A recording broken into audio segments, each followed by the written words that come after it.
Bismillahirrahmanirrahim.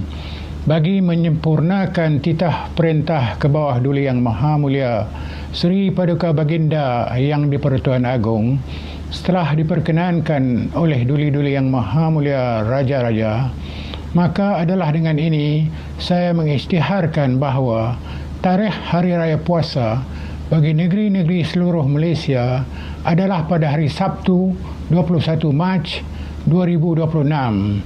Sekian. Wassalamualaikum warahmatullahi.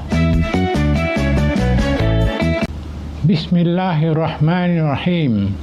Bagi menyempurnakan titah perintah ke bawah Duli Yang Maha Mulia Seri Paduka Baginda Yang di-Pertuan Agong, setelah diperkenankan oleh Duli-Duli Yang Maha Mulia Raja-Raja, maka adalah dengan ini saya mengisytiharkan bahawa tarikh Hari Raya Puasa bagi negeri-negeri seluruh Malaysia adalah pada hari Sabtu 21 Mac 2026.